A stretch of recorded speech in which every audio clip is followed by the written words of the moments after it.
Wow, what an amazing few days it has been. So many sessions to choose from, and I hope you have walked away with a new idea or a different perspective.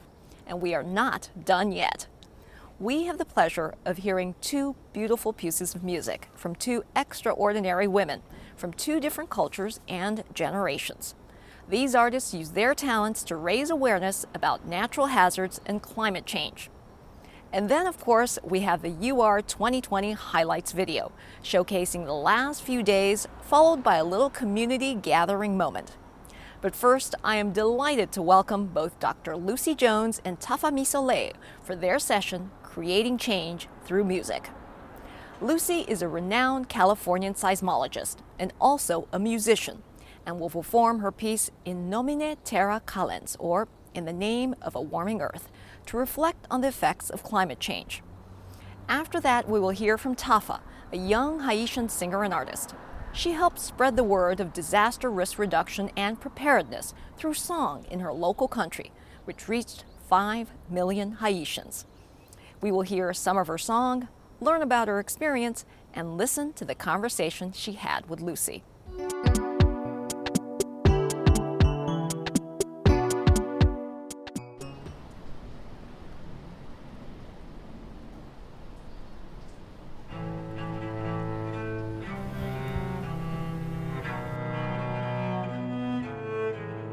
When I was in college, I was trying to decide if I was going to be a classical musician or a scientist. And I ended up deciding that a professional scientist and amateur musician was a lot more lucrative than the alternative and a lot easier to pull off. So I knew I was going to be a scientist. I ended up discovering seismology and earthquakes and fell in love with it. You know, I've made some difference. I've been able to get seismic policies changed. And I started realizing that what's coming from climate change is worse than anything that earthquakes could do to us. I think we make a mistake when we think about climate change, thinking that it's about just sea level rise or the polar bears, you know, and recognizing the impact of climate change on us. To Los Angeles, the primary impact of climate change over the next few decades is going to be heat and fire. You know, wildfire is part of these mountains, but we have more of them now because of climate change, and they are becoming more devastating and taking out more of the ecosystem. I have a grandchild to be born next week that will be a 6th generation Southern Californian. This really is my home.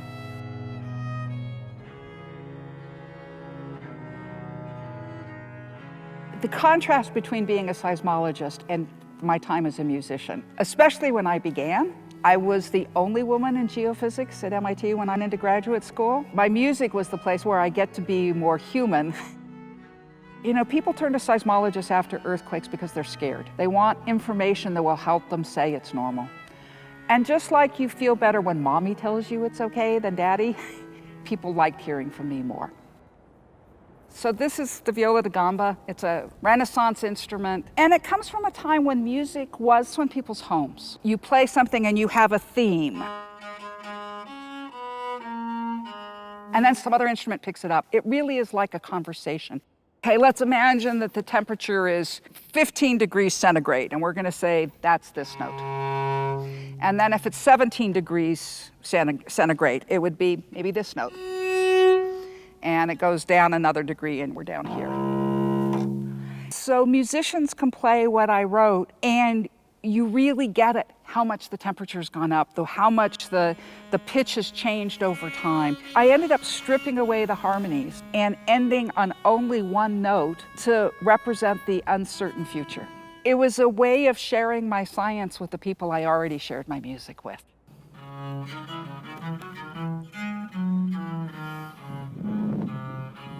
I am struggling to maintain hope. I would say I'm inherently a pretty optimistic person. I see a future, and then I come into the burn, and this is what we're doing to our world.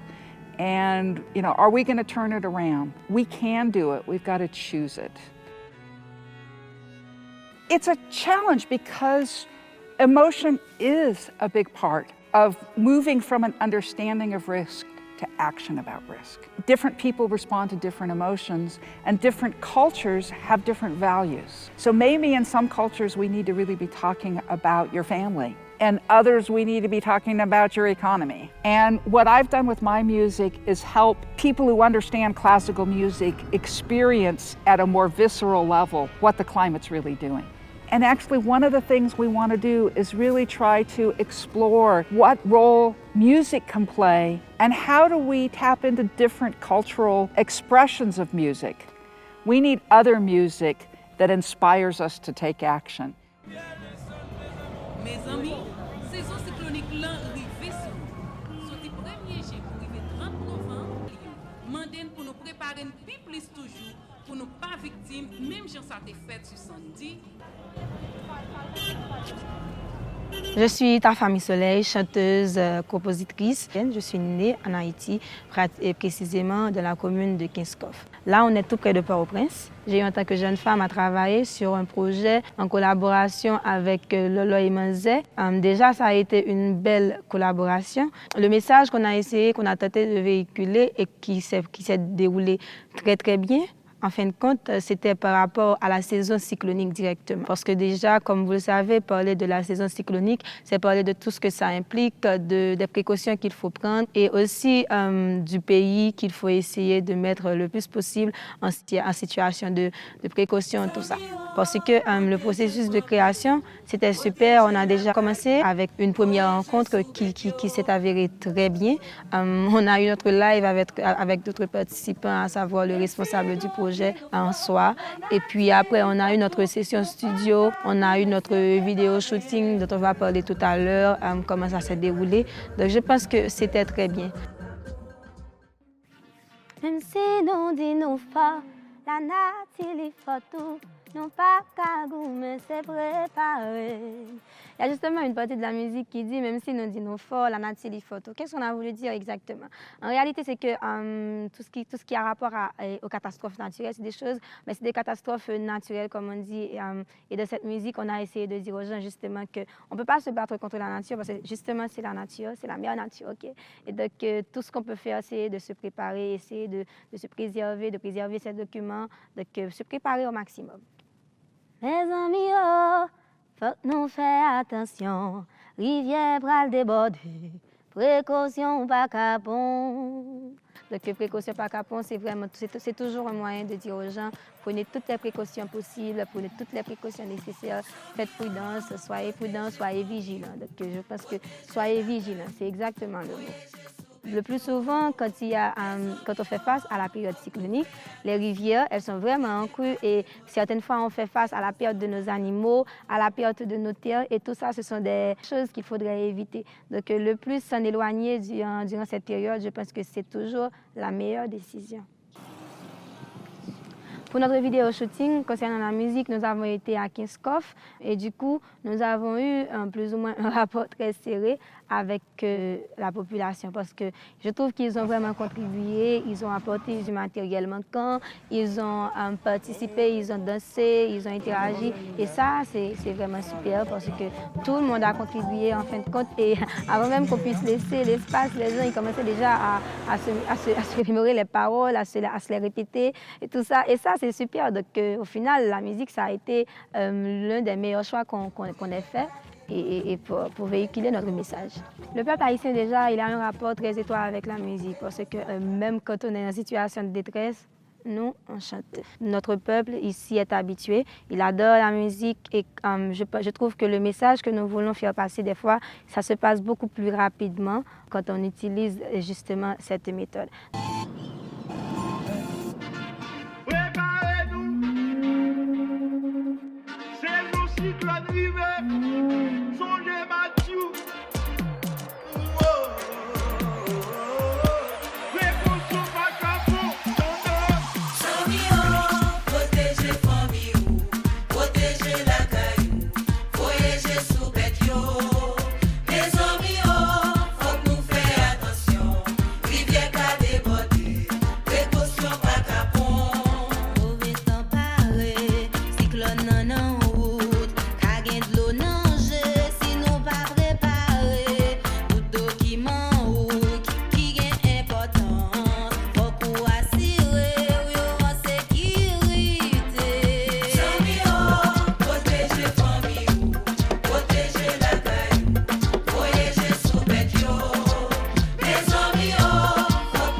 Hello.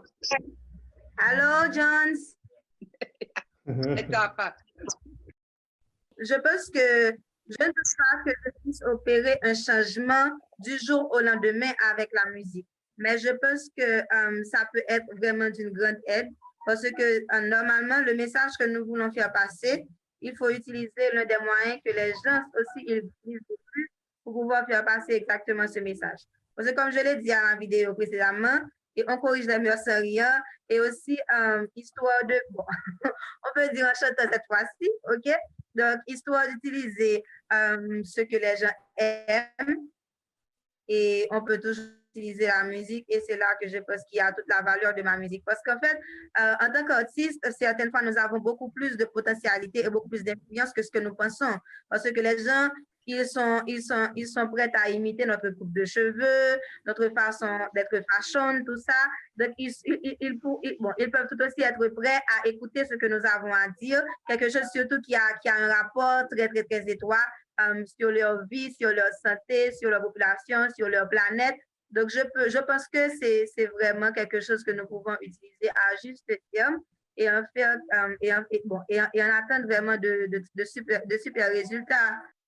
Well, yeah, I mean, I think my music is quite different from Tafa's. It's less accessible, if you will, right? It's a little more cerebral, right?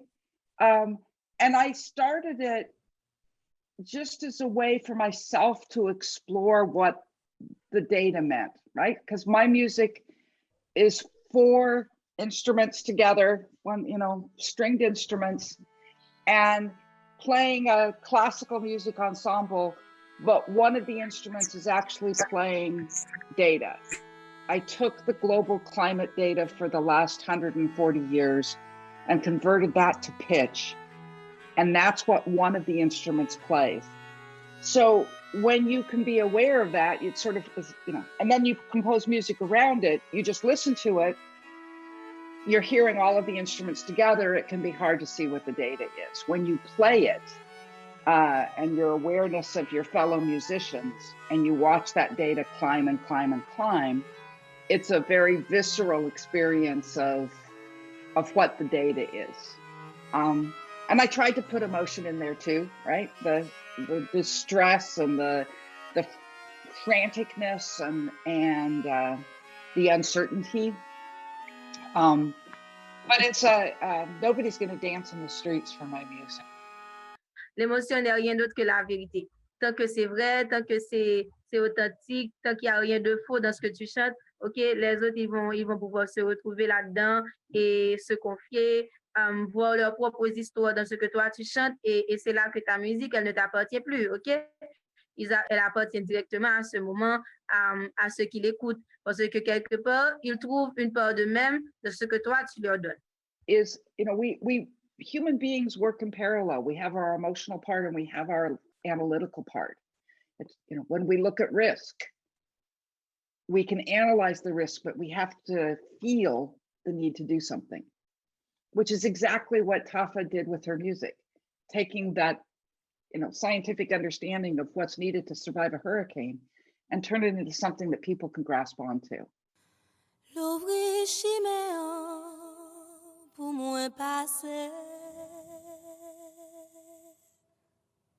Moi senti blessé de l'eau comme cap lavé.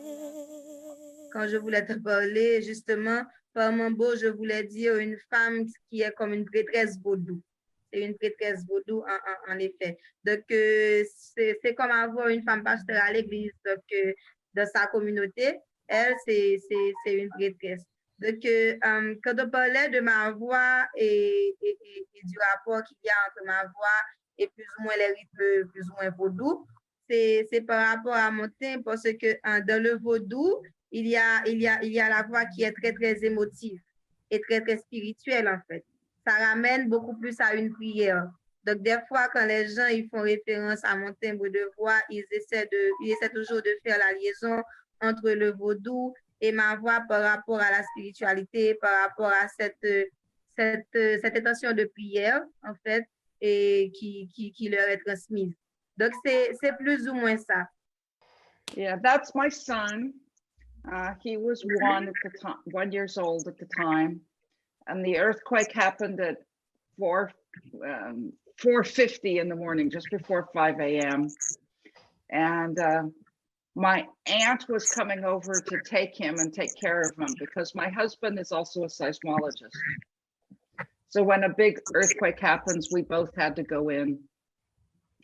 And I did that interview and had, it changed my image in Los Angeles. I became the earthquake mother.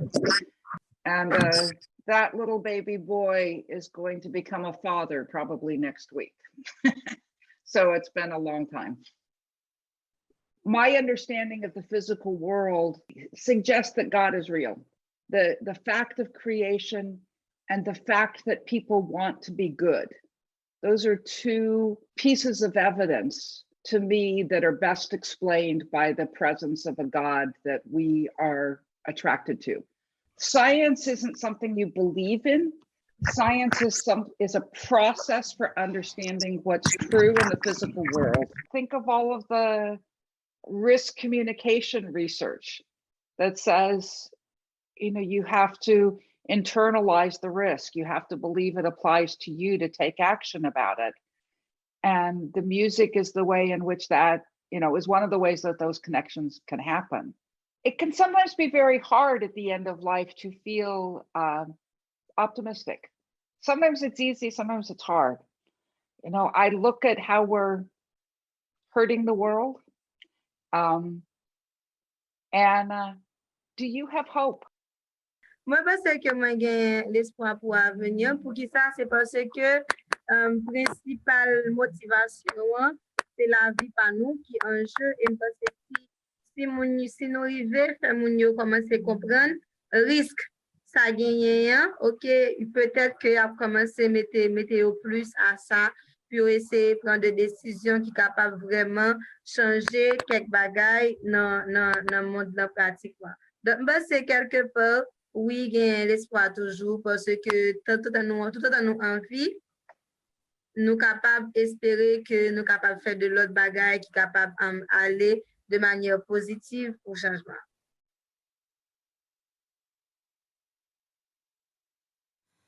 L'ouvrir chiméen pour moi passer.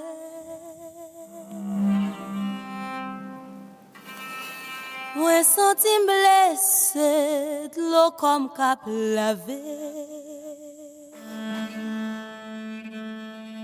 Pas quitter me tomber mais sans moi dehors.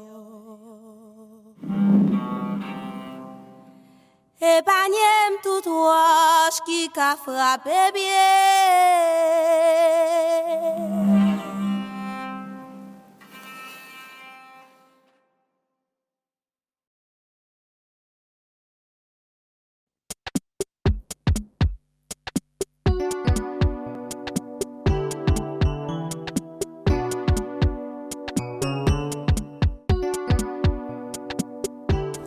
An inspiration to us all, and so interesting to see how two amazing women from such different backgrounds can use music as a universal language to connect with their communities and to each other. Thank you so much, Lucy and Tafa. I cannot believe how much we have covered at UR 2020. I hope that you have learned a lot, been inspired, and connected with collaborators old and new. We have accomplished a lot in the last 10 years, but our mission does not stop here. I know that each of you will continue doing your part to create a more resilient world. I would like to take this moment to again thank our financial partners, the Global Facility for Disaster Reduction and Recovery, the World Bank, Google, Esri, and FM Global. We hope to see you all in person at a future UR event in the not-too-distant future. Until then, don't forget to check out this platform for content that you have missed, which will be posted soon. Thank you so much for allowing me to be your guide for the 10-year anniversary of the Understanding Risk community. It has been my honor and deep privilege to be part of this conversation. Stay inspired, be safe, and keep thinking the unthinkable. I'm excited to see the UR 2020 highlights video in just a few moments, but before I do, I would like to invite you all to join us in a Zoom room to see if we can replicate that community moment for a celebration on the physical stage. Maybe we can't physically be together, but this is a nice way to see friendly faces and those we haven't yet had the pleasure of meeting. This community is a great community because of the people who make it. So please do join us after the highlights video by clicking on your agenda and selecting the session titled Community Moment. And now, without further ado, let's see what we have been doing over the last few days. Hello, selamat datang, and a warm welcome to the Understanding Risk community. But one of the inspiring aspects of working on crisis response is to see how passionate people are. We can analyze the risk, but we have to feel the need to do something. We all have a responsibility to engage in this issue if we're truly going to make a difference. Coordinated, clear, science-based communication is really essential to managing risk. In the past decade, this community has grown from a few hundred to over 10,000 members. It's such an honor to be able to share some of the work that we're doing. Indeed, to give you more of a geospatial approach. We have an opportunity to use other technologies, such as take the sensory information on the mobile devices. And by doing that, we can identify the first wave of an earthquake and help keep people safe.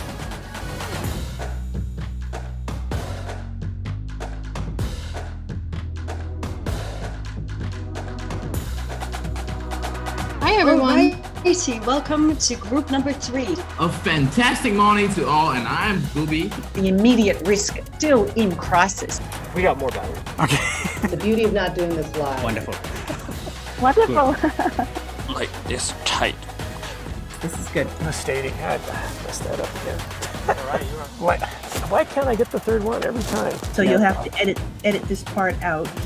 I usually don't do this with cue cards, but anyway, okay. That felt better. So while we're here, Yes.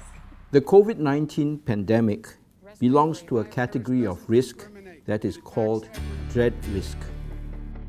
COVID-19 has emphasized why we must continue to invest in understanding multiple risks, building preparedness, and preventing the creation of new risks. We are seeing all kinds of people around us making new and different kinds of decisions, risky decisions, for the benefit of others. Constant preparedness and being on our toes, I think, is really important. You have an opportunity to impact change for the better. It's one of the very few genuinely global challenges for countries at every level of development, at every level of income. And the idea that might give us this opportunity to build cooperation, which might be sustained afterwards, is a very heartening one in this very difficult time. Use every channel that's available to you that builds trust. Act together to build a more resilient world. So all of you are going to make this choice together. I'd like to take you to the Tibetan Plateau with me. It was a way of sharing my science with the people I already shared my music with. I feel this kind of sense of childlike excitement beginning to emerge in me about all the perspectives that are yet to come over the next 10, 20, 30 years. That real inflection point opportunity for us here to make sure that everyone has space to be able to give their perspective. Just a delight, and it's been quite inspirational and moving. It has been my honor and deep privilege to be part of this conversation. Stay inspired, be safe, and keep thinking the unthinkable.